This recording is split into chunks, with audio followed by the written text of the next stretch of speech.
Uma boa noite a todos, um feliz sábado. Aqueles que estão nos assistindo, queridos pais que estão assistindo aí pela internet também, um feliz sábado, que Deus possa estar abençoando sua família. É um privilégio poder estar com vocês aqui nessa noite, nesse sábado. Quando estávamos na janta, eu fiquei pensando, será que vai estar chovendo na hora que os alunos estiverem indo para a igreja? Falei, ó Senhor. Aí, no início, eu vi vocês vindo para a igreja, sem chuva, tudo tranquilo, chegou. E agora está chovendo novamente. Mas Deus segurou a chuva, pelo menos naquele momento, para que vocês pudessem chegar aqui tranquilos, secos, e juntos podemos aí aprender, ouvir um pouco a palavra de Deus. Hoje, no finalzinho ali do culto de pôr do sol, quando eu estava vindo aqui para cima, sabe quando tem aquela nuvenzinha e aquele reflexo do sol por trás da nuvem? Aí a Laurinha apareceu na janela e falou assim, pai, parece que é a volta de Jesus, né? Ô pai, por que Jesus não volta logo? Está demorando. E eu falei, filha, Deus sabe o momento certo. O tempo de Deus não é igual ao nosso tempo. Mas eu também estou ansioso. E sabe, quando eu estava aqui meditando e ouvindo vocês cantarem, eu falei, ó Senhor, por que não agora? Por que não agora? Eu não sei como está a sua expectativa, não sei como está o seu coração, quanto à guarda da volta de Jesus, sabe? Isso tem, cada dia que passa, diante de tudo aquilo que nós estamos vivendo nesse mundo, meu coração tem almejado esse grande momento da volta de Jesus. E parece que algumas coisas foram acontecendo hoje, que tudo deu uma culminada para que a mensagem fosse justamente sobre isso. Coloca ali para mim o PowerPointzinho. Pode deixar aí. O tema da mensagem é esse. Voltando para casa. Voltando para o lar. Voltando para casa. Esse é o tema da mensagem que eu gostaria de compartilhar com vocês nesta noite. E antes de nós abrirmos a palavra de Deus, em atitude de reverência, de meditação, eu quero convidá-los para fechar os olhos e vamos orar ao nosso Deus. Santo e amado Pai, graças te damos imensamente. Primeiramente, pelo dom da vida, pelos teus cuidados, pela saúde. Ó Pai, essa semana foi uma semana de muita luta, tribulação para os nossos alunos. Foi uma semana de avaliações, semana de provas, preocupações, ansiedades, temores, mas já passou. E hoje nós temos a alegria de desfrutar do teu santo sábado, do descanso, aonde nossa mente agora vai estar voltada unicamente para adorar o Senhor, para aprender de Ti, para nos preparar para a Tua breve volta. Esvazia o eu e fale através de mim, palavras que vêm de Ti e não somente do humano Reginaldo. Nós pedimos e agradecemos em nome de Jesus.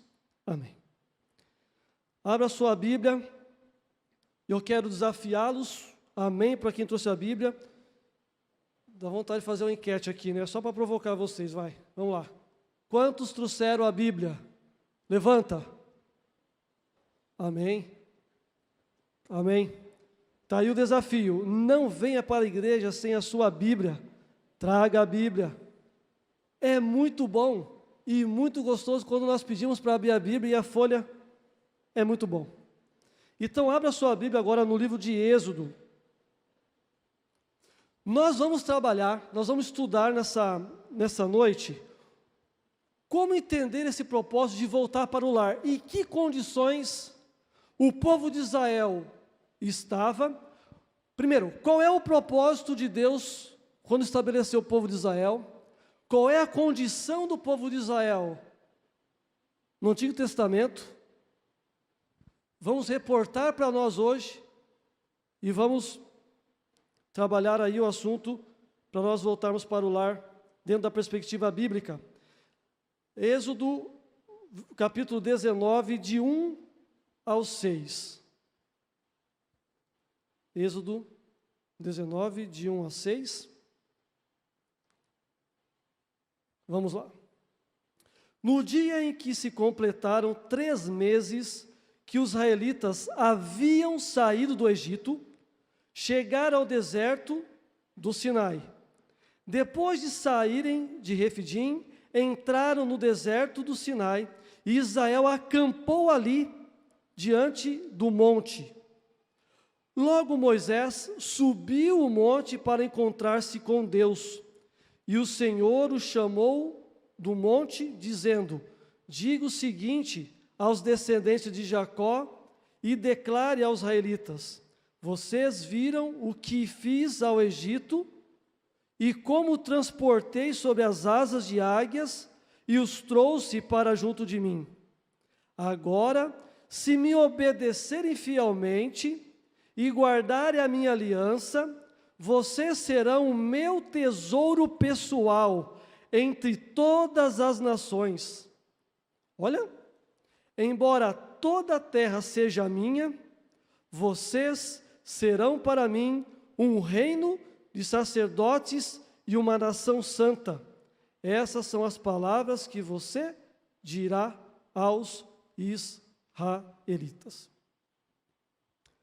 Deus considerou como um tesouro, como algo valioso, pessoal. Veja como Deus considerou seu povo, uma nação santa. E vamos um pouquinho para frente lá em 1 Pedro, só para nós pegarmos aqui o contexto do Antigo Testamento, do Novo Testamento, e ver o que Pedro fala. Olha que legal. Primeiro livro de Pedro, lá no finalzinho da Bíblia, pode ir lá no finalzinho. Próximo já chegando ao Apocalipse. Antes de João ali, 1 João. Vamos dar uma olhadinha aqui. 1 Pedro, o capítulo 2.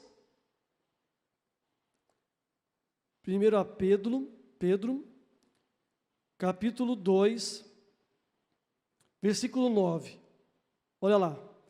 Pedro diz: vocês, porém, são geração eleita, sacerdócio real, nação santa, povo exclusivo de Deus. Para quê? Para anunciar as grandezas daquele que os chamou das trevas para a sua maravilhosa luz.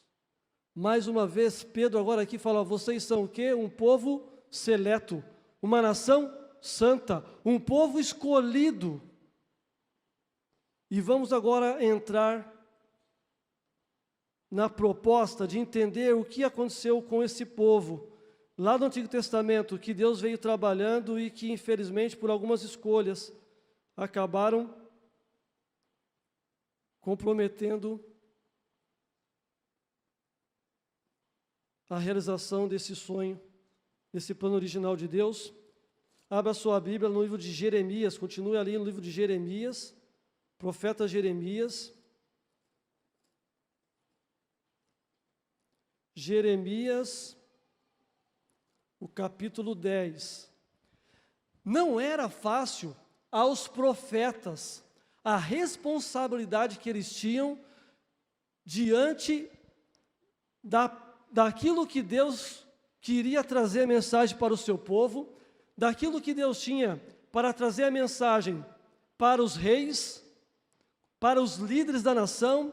Deus levantava um profeta para um momento específico, para um momento oportuno, e esse profeta nem sempre tinha uma mensagem que vinha de acordo com aquilo que estava no coração do rei. Muitas vezes o profeta tinha que repreender, muitas vezes o profeta tinha que chamar o pecado pelo próprio nome, muitas vezes o profeta tinha que trazer uma palavra de destruição, de arrependimento e de consequências se não houvesse arrependimento, quão difícil era a responsabilidade e o ofício e o ministério de um profeta ao trazer a mensagem para uma nação, ou seja, para o rei. E Jeremias, ele traz uma mensagem de advertência, porque o povo de Deus, ali em Jerusalém, estavam vivendo de forma totalmente contrária a esse plano original de Deus. E eu destaquei aqui apenas 4 tópicos dentro daquilo que o povo estava vivendo, o povo de Jerusalém, Judá, estava vivendo ali. Jeremias, o capítulo 10, o versículo 1 até o versículo 3, eu leio assim: ouçam o que o Senhor diz a vocês, ó comunidade de Israel, assim diz o Senhor, não aprendam as práticas das nações, nem se assustem com os sinais do céu, embora as nações se assustem com eles. Os costumes religiosos das nações são inúteis. Olha agora o verso 10. Diz assim: mas o Senhor é o Deus verdadeiro, Ele é o Deus vivo, o Rei eterno. Olha o versículo 12. Mas foi Deus quem fez a terra com o seu poder, firmou o mundo com sua sabedoria e estendeu os céus com o seu entendimento. Qual era a dificuldade do povo aqui? Idolatria. Primeiro ponto. Segundo ponto. Vai um pouquinho para frente ali no capítulo 17. Um ponto que destaco também, que o povo estava com dificuldade. O capítulo 17, versículo 10 e 11. Olha que diz aqui: eu sou o Senhor que sonda o coração e examina a mente para recompensar a cada um de acordo com sua conduta, de acordo com suas obras. O homem que obtém riquezas por meios injustos é como a perdiz que choca ovos que não pôs. Quando a metade da sua vida tiver passado, elas os abandonarão e no final ele se revelará um tolo. Aqui havia também um problema quanto à honestidade. O povo estava dentro de um caminho da desonestidade. O outro ponto, um pouquinho para frente ainda, no capítulo 17, versículo 19, até o versículo 21, diz assim: assim me diz o Senhor, vá, coloca-se à porta do povo, por onde entram e saem os reis de Judá. Faça o mesmo junto a todas as portas de Jerusalém. Diga-lhes, ouçam a palavra do Senhor, reis de Judá, todo Judá e todos os habitantes de Jerusalém. Vocês que passam por essas portas, assim diz o Senhor, por amor à vida de vocês, tenham cuidado de não levar cargas e nem fazê-las passar pelas portas de Jerusalém no dia de sábado. Um outro ponto que o povo estava aqui, estavam transgredindo o mandamento de Deus quanto à observância do sábado, comercializando, entrando e saindo comerciantes dentro de Jerusalém. Esse é o terceiro ponto. Um quarto ponto, ali no capítulo 18, na mesma página ali, capítulo 18, versículo 11. Aqui o relato diz que Jeremias ele foi trabalhar com o povo, mediante a orientação de Deus, para que o povo se arrependesse, voltasse para Deus, para que o povo parasse de viver uma vida de rebeldia, de contrária à vontade de Deus, porque Deus queria cuidar, Deus queria proteger, Deus queria que realmente cumprisse esse propósito de ser uma nação santa, um povo eleito, um povo escolhido por Ele. E olha o versículo 11 do capítulo 18. Agora, portanto, diga ao povo de Judá e os habitantes de Jerusalém, assim diz o Senhor, estou preparando uma desgraça e fazendo um plano contra vocês. Por isso, converta-se cada um do seu mau procedimento e corrija a sua conduta e as suas ações. Ó, versículo 12.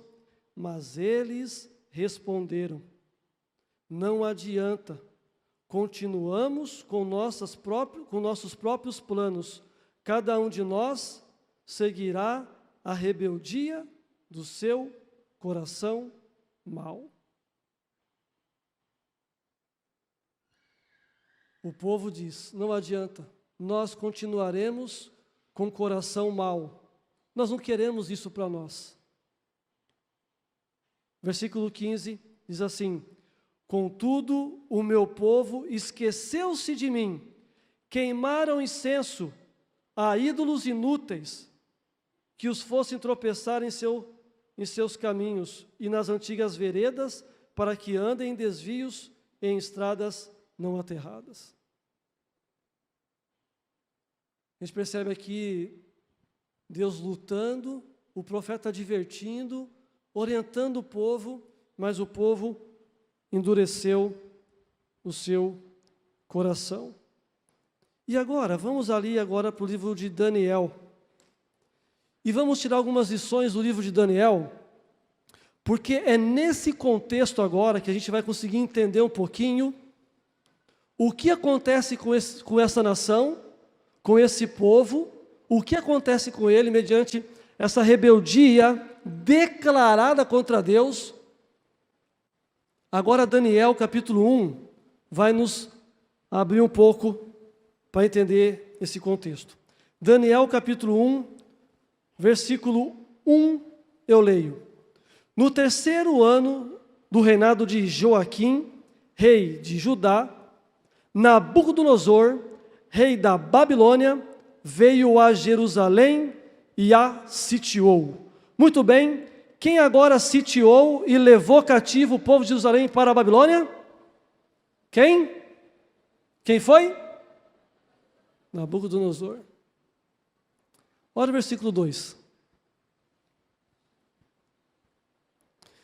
E o Senhor entregou Joaquim, rei de Judá, nas suas mãos. E aí? Deus interveio, e agora, quem que entregou o rei nas mãos de Nabucodonosor? O próprio Senhor, Deus. E agora vamos entender um pouquinho o que vai estar acontecendo. Eu achei interessante, porque quando Nabucodonosor leva cativo o povo de Jerusalém, o povo de Deus, acontecem algumas coisas na Babilônia que eu gostaria de chamar a sua atenção essa noite, para que você possa fazer um paralelo entre a Babilônia de Nabucodonosor e a Babilônia espiritual que eu e você vivemos hoje. O contexto de Apocalipse, quando se retrata a Babilônia,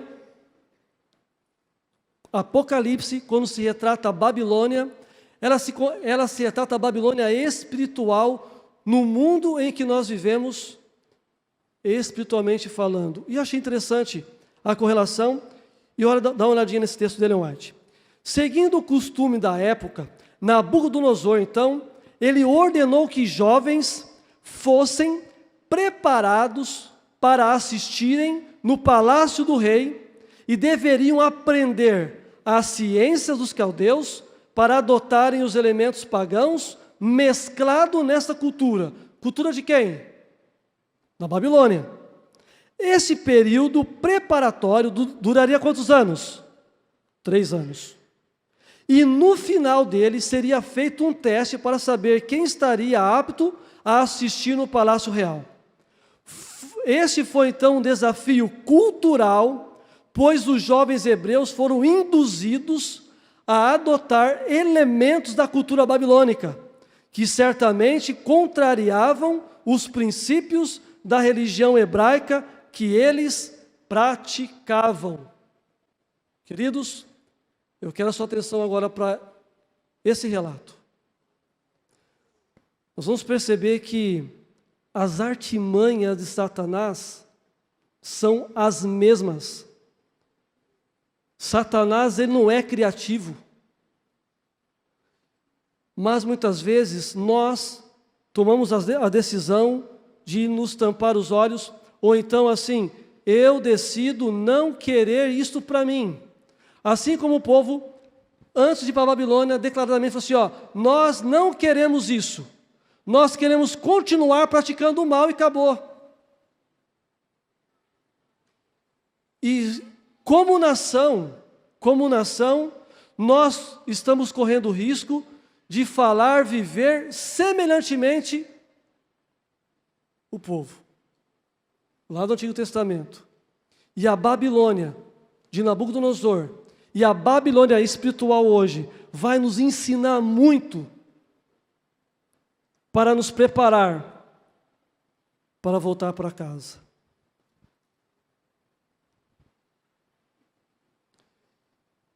Estava conversando com uma pessoa esse tempo atrás, e um adulto, ele falou assim, olha pastor, esses jovens de hoje não querem nada com nada. Sabe pastor, esses jovens de hoje, eu não sei o que vai ser da geração. Eu falei assim, meu irmão, o senhor me desculpa, porque o que o senhor está falando está sendo contrário ao que a Bíblia diz. Ele, como assim?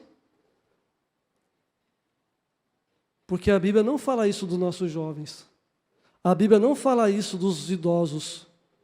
A Bíblia não fala isso das crianças. Nós temos muitos jovens da nossa igreja comprometidos com a palavra de Deus. Jovens que têm uma causa para lutar, porque sabem o que quer. E o que eles querem, pastor? Eles querem ir para o céu. E eu sei disso. Eu trabalho com jovens. E muito dentre os jovens que eu trabalho, eu consigo Pega aqui, gestão de culto. Pega aí, jovens que levantam no culto do poder, jovens que levantam para orar, para estudar a lição, se envolvendo nos detalhes de capelania. Jovens que estão sempre preocupados em esforçando, dentro das suas capacidades, de fazer o seu melhor, de orar, de estudar a lição. Como é bom, às vezes, na minha sala, pastor, recebi essa semana um jovem, não vou falar o nome para não expor. Pastor, como é difícil ler a Bíblia, como é difícil estudar a lição. Eu falei, bem-vindo, filho, é isso mesmo. Eu também tenho as minhas lutas, não é fácil. Mas quando nós decidimos buscar a Deus, pela manhã, fazer o nosso culto, é diferente. O dia se torna diferente, o preparo se torna diferente. Jovens que têm ideais e que estão comprometidos com a palavra de Deus. E a Bíblia fala sobre isso. Olha que Joel fala, e acontecerá depois que derramarei o meu espírito sobre toda a carne. Vossos filhos e vossas filhas, o quê? Profetizarão. Vossos velhos, o quê? E vossos jovens, o quê? Terão o quê? Visões. Como não? Como o que você está falando eu não posso aceitar. E olha mais um texto bíblico ainda. Olha 1 João 2,14. Jovens, eu vos escrevi, porque sois o quê? Sou o quê? Fortes. E a palavra de Deus permanece em quem? Em quem? Não, eu quero ver assim, em nós, porque é para vocês isso. E a palavra de Deus permanece em? É isso, é em vocês. E tendes o que? Vencido o maligno.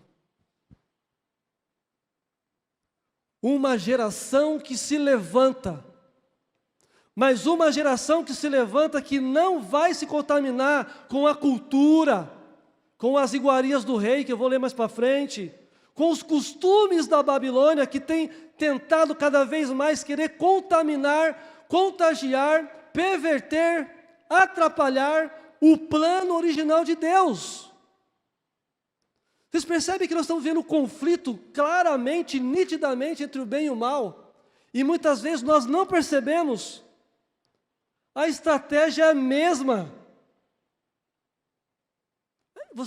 Se você comparar, você vai ver claramente a mesma. E precisamos estar atenados para isso. Porque Satanás não brinca de ser Satanás. O que ele puder fazer para influenciar você, para levar para o mal, ele vai fazer. Mas a escolha, a decisão é de quem? É minha. A decisão é minha. A primeira ação do rei na Babilônia foi fazer o que com eles? Fazer o que na Babilônia? Mudar o nome deles. Mudar o nome. Daniel, de Ananias, de Misael, de Azarias. Cada um do nome agora recebeu um significado o quê? Pagão. Cultura babilônica. Tirar da mente dos hebreus tudo aquilo que eles aprenderam, tudo aquilo que os pais deles ensinaram lá no lar. Sabe o culto da manhã, o culto da noite, historinha, texto bíblico para decorar, que os jovens aprenderam. Agora chegou o momento que Nabucodonosor fala assim, ó, chega. Agora o método aqui é cultura babilônica. Bem-vindo à Babilônia. Daniel, que significa Deus é meu juiz. Você não mais chamará Daniel, e sim Beltesazar. Bel protege a sua vida, a vida do rei. Ananias, seu nome não vai ser mais chamado o Senhor é bondoso comigo, mas sim inspiração ao Deus Sol, Sadraque. Misael, semelhante a Deus, seu nome não vai ser mais Misael, vai ser Mesaque, servo da deusa Sheba, né? Sheba, não é Shebas não, tá bom? Azarias, o Senhor é o meu ajudador. O seu nome agora vai ser chamado de Abednego, servo de Nebo. Tem a ver com a filiação de Marduque, aquele Deus aonde alguns sacrificaram seus próprios filhos em nome, em homenagem, em dedicação a esse Deus. Vão percebendo, queridos jovens, a estratégia de Satanás. E nós vivemos uma cultura babilônica hoje, espiritualmente falando, que tenta tirar o nosso foco do lar, da nossa casa. E se nós não atentarmos para isso, nós corremos um sério risco de ficarmos. Olha que esse conceito do dicionário diz, ó, portanto, fazem parte de uma cultura, a cultura de um povo, as seguintes atividades e manifestações: hábitos sociais, religiosos, das manifestações intelectuais e artístico que caracteriza uma sociedade. Até artístico. Até artístico. Se eu quero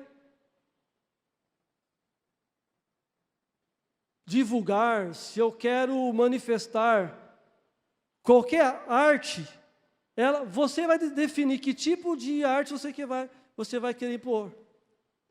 Se ela é voltada para a Babilônia ou não, para o mundo ou não. Percebe? Interessante. Isso nos caracteriza como sociedade. O que diferencia um grupo do outro? Normas de comportamento, saberes, hábitos ou crenças. Isso provém de culturas distintas. Veja, não é uma crítica à cultura, porque a cultura ela é rica. Cada estado tem suas culturas. Cada estado tem sua cultura. E são riquíssimos. E contribuem muito, e é muito valoroso. Mas a partir do momento que uma cultura, ela vem de encontro, ela força aquilo que fere os princípios bíblicos, que vai contra aquilo que nós, como cristãos, bíblicos, defendemos, aí ela passa a ser um mal. Aí ela passa a ser um mal. E aí passa a cumprir o plano da Babilônia. Olha que interessante José. ainda jovem lá no Egito. Quando chegou ao Egito, José foi vendido a Potifar, capitão da guarda real. Durante 10 anos foi exposto às tentações em meio à idolatria, rodeado de toda a pompa da realeza, da riqueza e cultura da mais alta nação civilizada que existia na época. Mesmo assim, José manteve a sua lealdade a quem? A quem? A Deus. Estava rodeado de cenas, de vídeos, de filmes, de cenas, sons, músicas indesejáveis, mas era como se nada visse ou ouvisse. Ele não permitia que seus pensamentos se ocupassem com coisas proibidas. O desejo de alcançar o favor dos egípcios não fazia qualquer esforço para ocultar o fato de que era um adorador de Jeová. Para eu alcançar tal situação, eu vou abrir mão aqui, eu vou ceder ali, senão não vou conseguir aquele emprego, não vou conseguir aquela posição, não vou conseguir passar no vestibular, ou conseguir uma cota para a faculdade, porque, percebe? Percebe o que José está nos ensinando aqui? Ele estava focado. Nós devemos estar focados cada dia. Nós, quando eu falo nós, eu me incluo tremendamente nisso. Olha que interessante. Todas as faculdades devem atingir o seu mais elevado potencial. Ela vai te falar assim, ó, Deus pretende. Olha só o que ela fala do colégio do internato lá em Bateclic. Ela fala assim, ó, Deus pretende que o colégio de Bateclic alcance a mais alta norma de cultura intelectual e moral do que qualquer outra instituição dessa espécie em nossa terra. Os jovens devem ser ensinados, aos jovens deve ser ensinada a importância do cultivo das suas faculdades físicas, mentais e morais, a fim de que possam não só alcançar as mais altas realizações da ciência, mas possam, mediante o conhecimento de Deus, ser educados para glorificá-lo. Ellen White fala, vocês foram feitos para ser cabeças, para dirigir um país, para dirigir um município, para ser deputado, para ser independente do que quer que seja, empresário de sucesso. Vocês devem alcançar a mais alta patente de qualquer função, mas para glorificá-lo a Deus. Que possam aperfeiçoar caráter simétrico e assim estar plenamente preparados para ser úteis na Babilônia.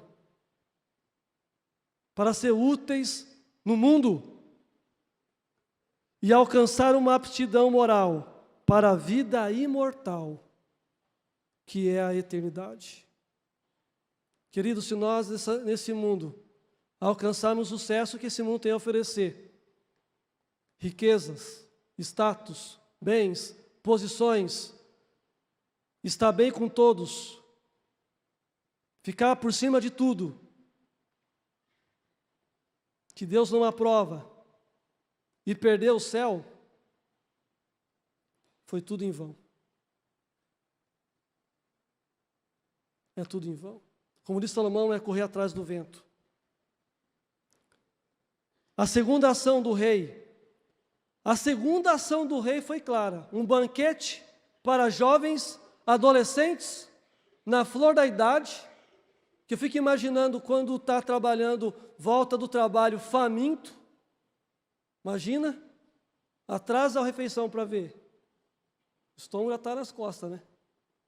E agora o rei sabiamente, ele coloca diante dos meninos um banquete farto,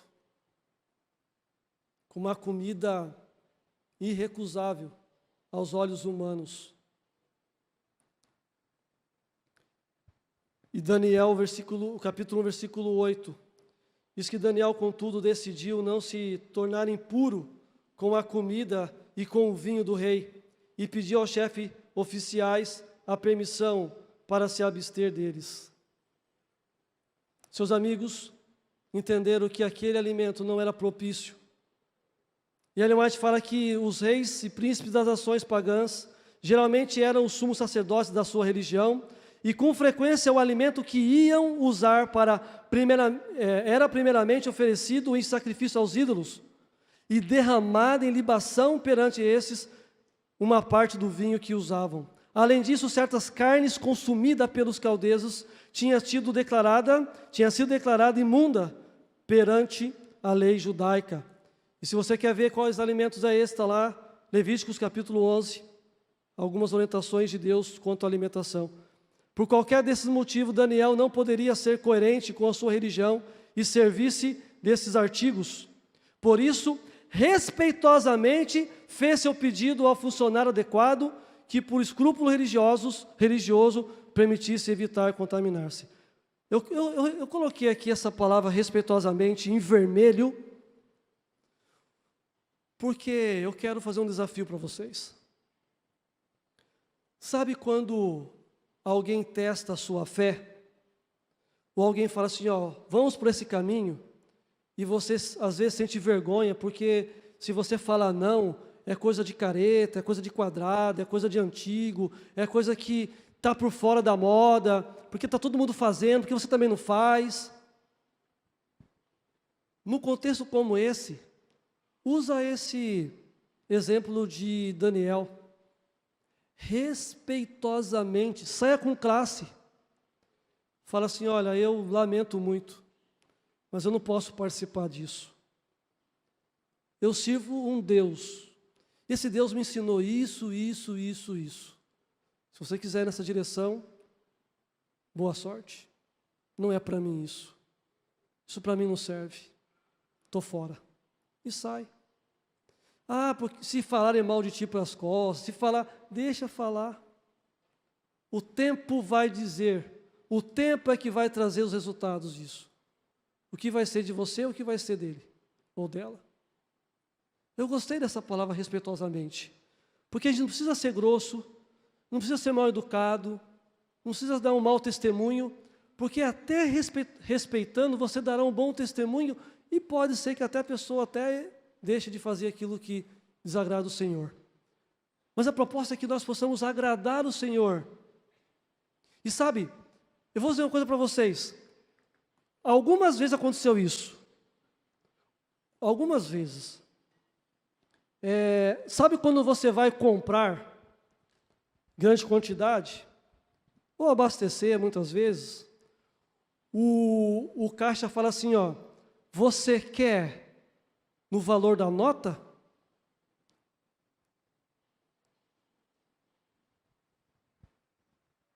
Já me deparei com situações dessa natureza. Eu sim, valor da nota e o CNPJ da instituição com todas as informações. Tá ok, obrigado. É uma pergunta capciosa. Porque se você não cuidar e não saber o Deus que você serve, você fala, não, pode colocar aí R$1.000 a mais. Declara um valor, recebe o reembolso do valor e não é o valor justo que você pagou.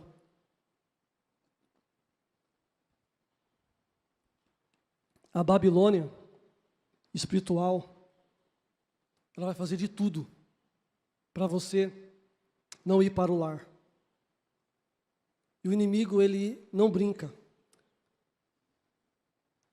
E olha só agora, vai um pouquinho para frente ali, olha o resultado.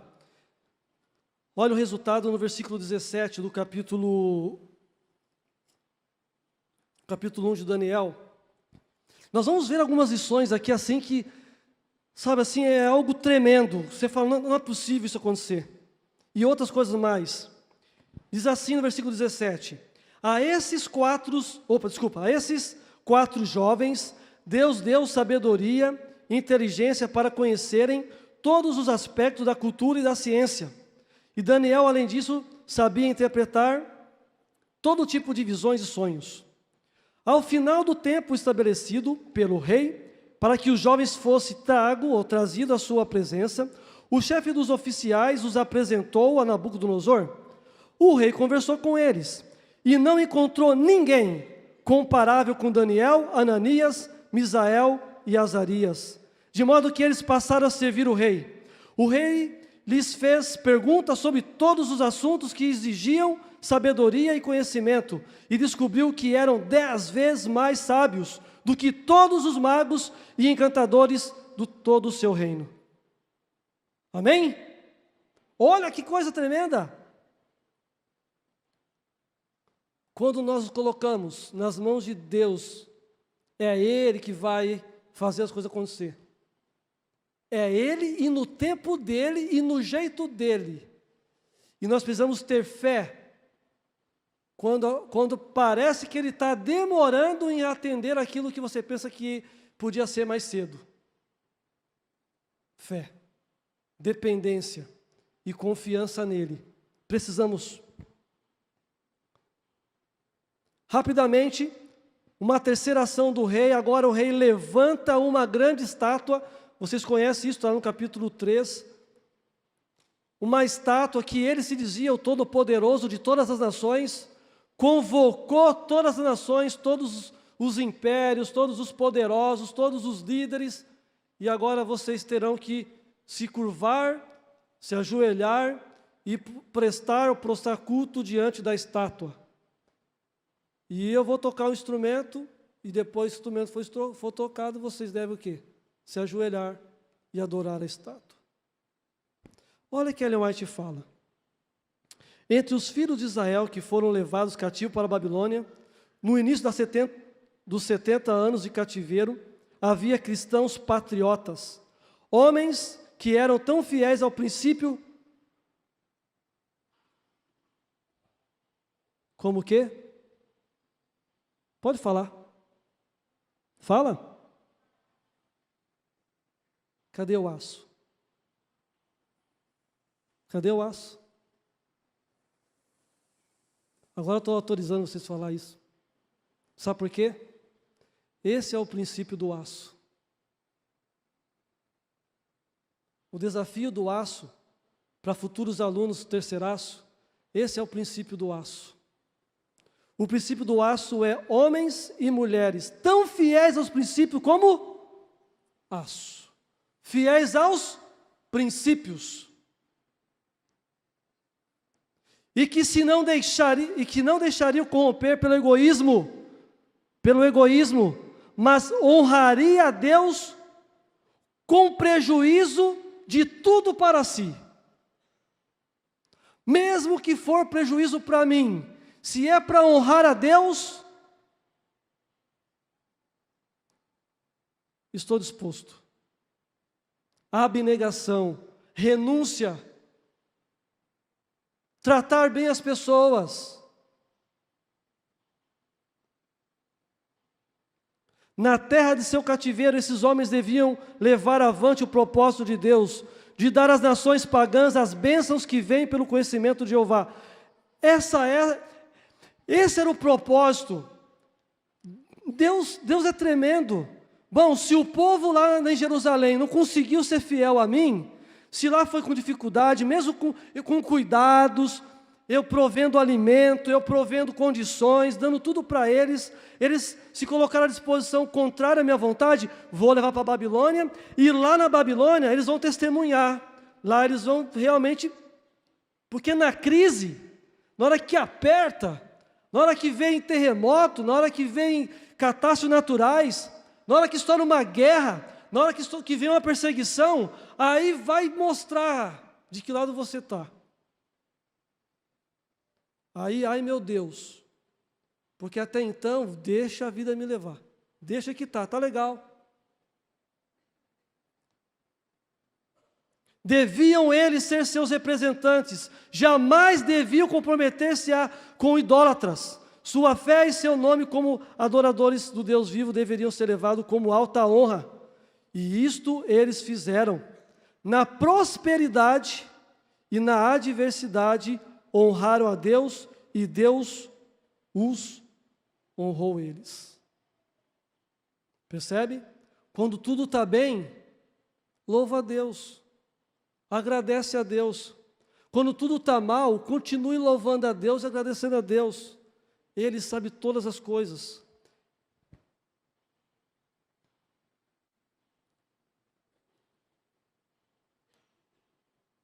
Achei interessante, está lá no livro de Daniel 3, 16, 18, a resposta que os 3 hebreus deram a Nabucodonosor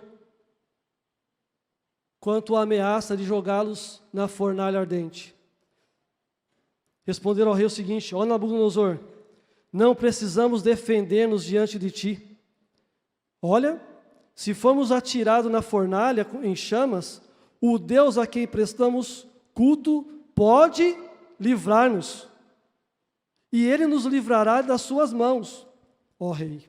Mas, se Ele não nos livrar, saiba, ó rei, que não prestaremos culto aos seus deuses, e nem adoraremos a imagem de ouro que mandaste erguer. Se precisar morrer, eu estou disposto a morrer pela causa, morrer por um propósito de honrar, de adorar o único Deus, o Deus verdadeiro. Não vou me curvar diante da estátua. Se Deus livrar, se Deus quiser, Ele pode livrar. Mas se Deus não quiser, da mesma forma, eu vou continuar honrando a Ele. Que fé! Que fé!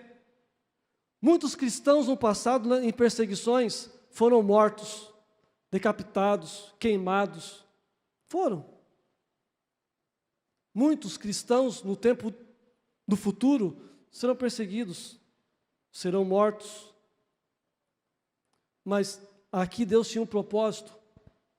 E olha que interessante, quando o rei viu, lá dentro da fornalha, ao invés de ver 3, e viu uma quarta pessoa, e a Bíblia fala que essa quarta pessoa, o próprio Filho de Deus estava presente ali com os 3. Olha o versículo 28, que coisa linda. Estou finalizando.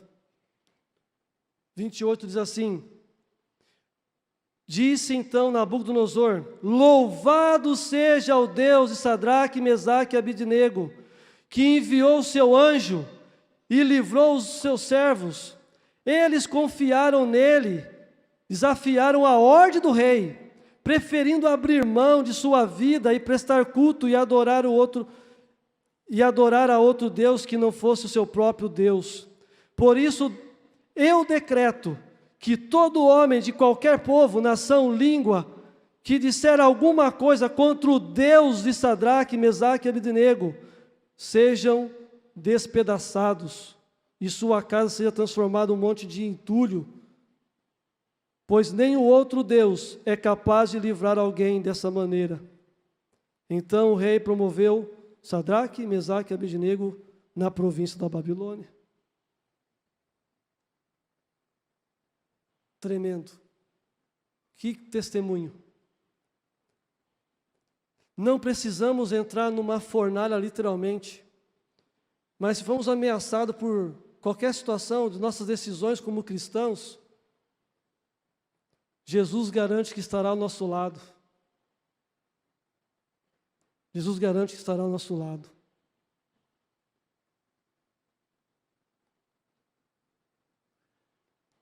Achei interessante quando Daniel é lançado nas covas dos leões, que o livramento de Daniel foi um propósito profético. E ele mais fala que o livramento de Daniel na cova dos leões tinha sido usado por Deus para criar uma impressão favorável no espírito de Ciro, o Grande. As excelentes qualidades do homem de Deus como estadista, de vista larga, levou o governante persa a mostrar-lhe marcado respeito e a honrar suas decisões. E agora, justo no tempo em que Deus tinha dito que fosse o seu templo em Jerusalém, ou seja, a reconstrução de Jerusalém, ele moveu Ciro como seu instrumento para discernir as profecias com respeito a ele mesmo, com as quais Daniel estava tão familiarizado, e a conceder ao povo judeu a sua libertação. Os métodos de Deus são métodos que a gente não consegue entender.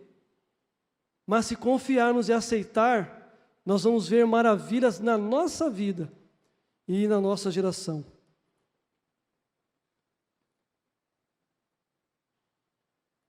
É interessante que quando nós vamos para a Babilônia espiritual, vai lá mais para frente lá em Apocalipse, Apocalipse tem uma mensagem dos três anjos, a mensagem angélica, interessante, que ela nos mostra algo assim que realmente a gente começa a entender. Apocalipse 14:8 fala assim: um segundo anjo o seguiu dizendo: caiu, caiu a grande Babilônia, que fez todas as nações beberem do vinho da fúria da sua prostituição.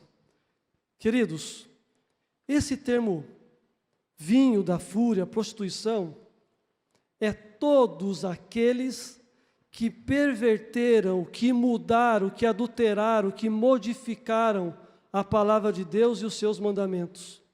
Esse contexto de prostituição que a Bíblia está falando da Babilônia, é todos aqueles que, de uma forma, tentaram ou já adaptaram a Bíblia de acordo com aquilo que eles acreditam, de acordo com as suas ideologias e de acordo com as suas culturas. Culturas, ideologias da Babilônia. Apocalipse 14:8 fala justamente desse contexto. E 14:2 fala: aqui está a perseverança dos santos. Aqui está a perseverança daqueles que mantiveram fiéis a Deus.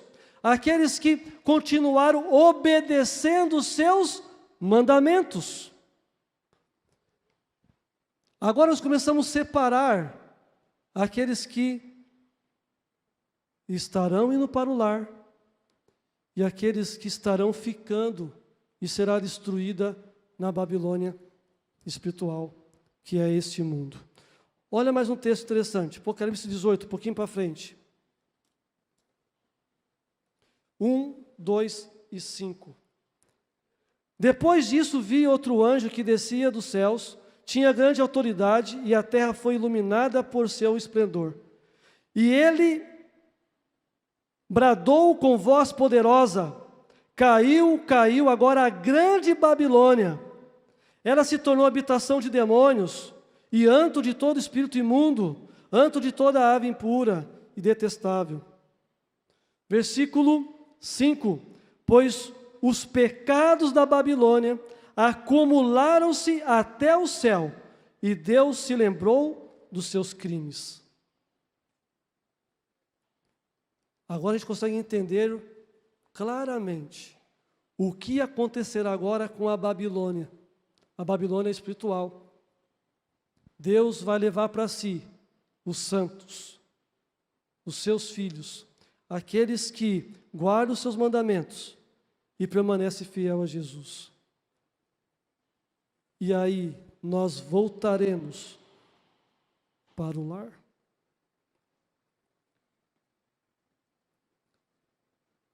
Estamos ainda na Babilônia do fim e, de certa forma, ainda somos seus cativos, vítimas de seus cercos, assédios e suas forças destrutivas.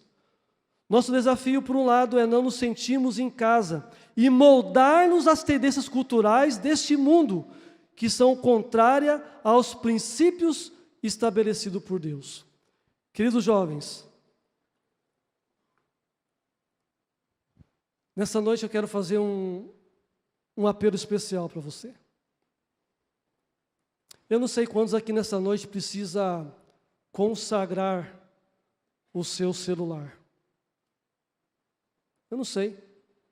Só você sabe. É você e Deus.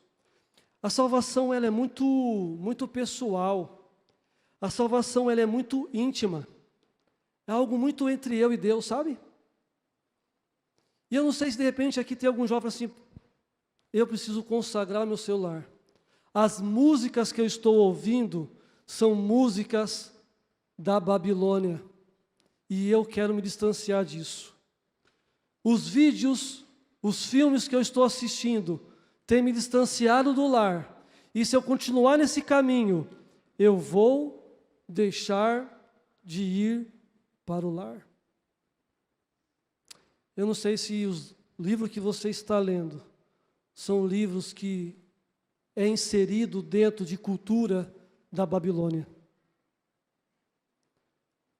Eu sei que tem jovens que têm uma habilidade tremenda de leitura, e se deixar ler 200, 300 páginas assim, não dá tempo assim.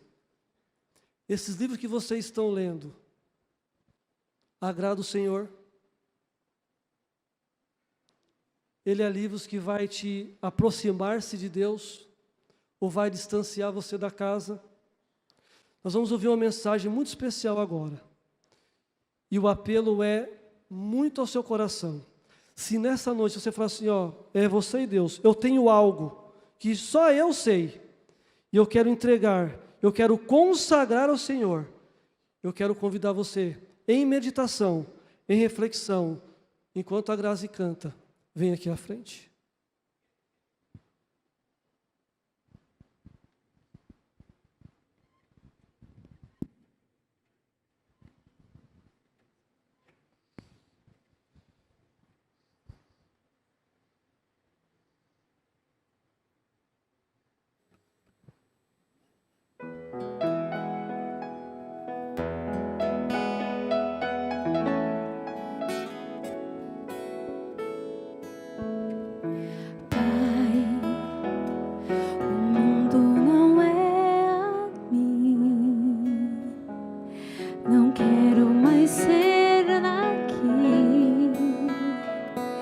Espero a salvação.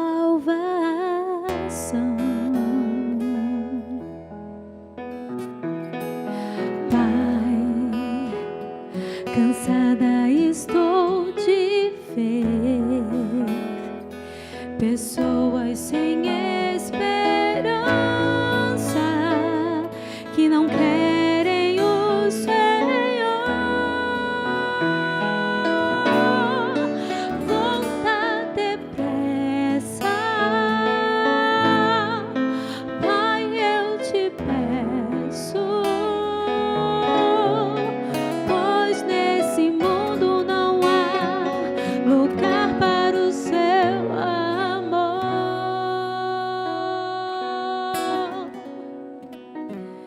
Meu mundo não é aqui, meu mundo não é aqui. Tanto sofrimento sem amor e o mal trazendo a dor. Meu mundo não é aqui, meu mundo não é aqui. O céu é o lugar que eu vou morar, pois ali estará a paz.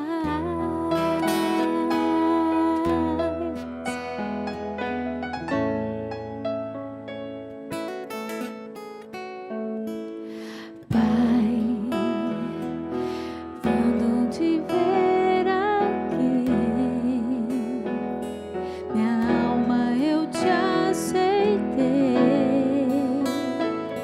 e quero assim viver. Oh, Pai, eu sei que eu irei te ver na glória do teu retorno, quando a tua voz falar. Vem cá, meu filho, venha comigo. Este é o mundo de paz que tanto você sonhou.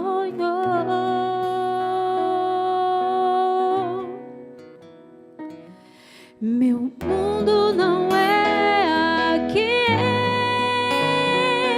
meu mundo não é aqui. Tanto sofrimento sem amor e o mal trazendo a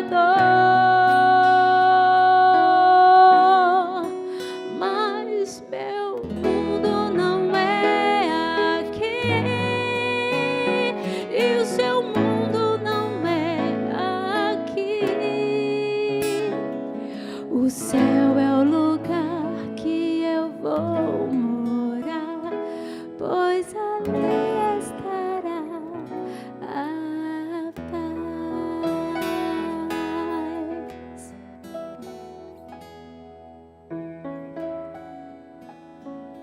Eu gostaria que nessa noite você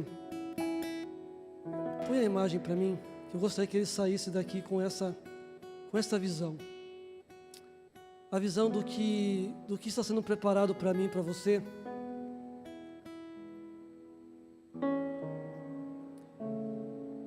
Cristo está voltando. E Ele quer nos levar para o lar. O nosso mundo não é aqui. Nós estamos aqui num período de tempo. E Deus quer nos levar para o céu.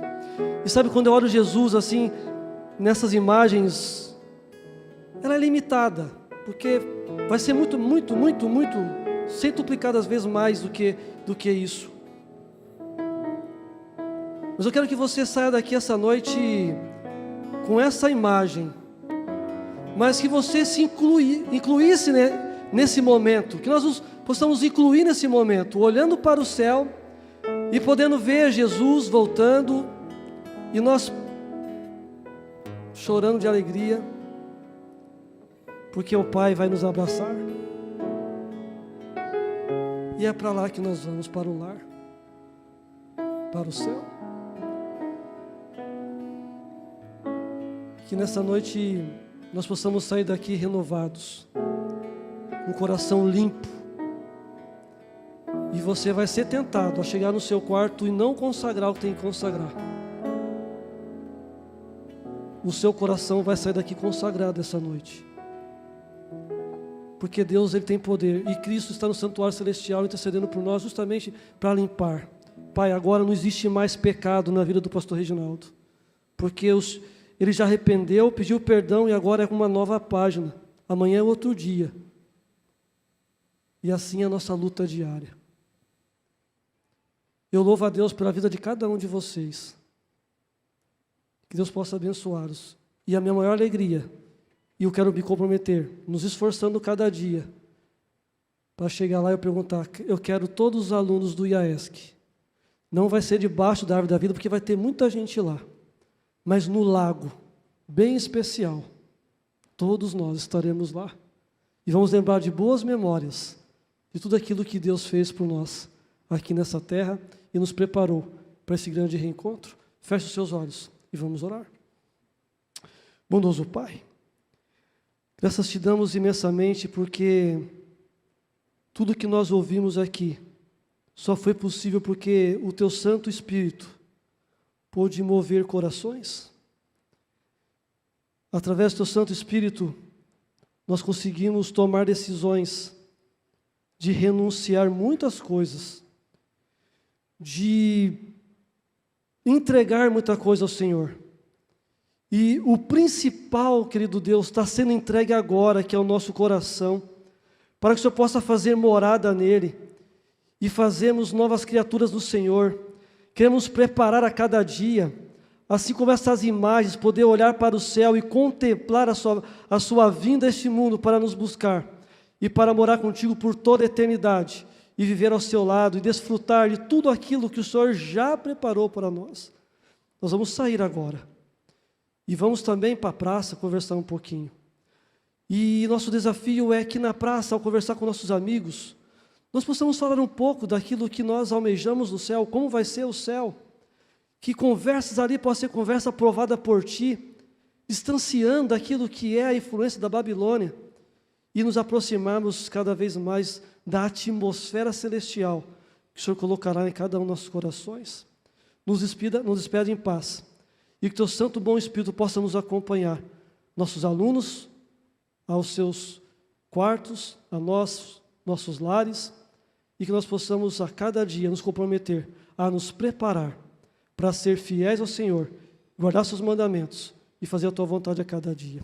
Nós pedimos e agradecemos em nome de Jesus. Amém. Um feliz sábado. Deus abençoe a todos.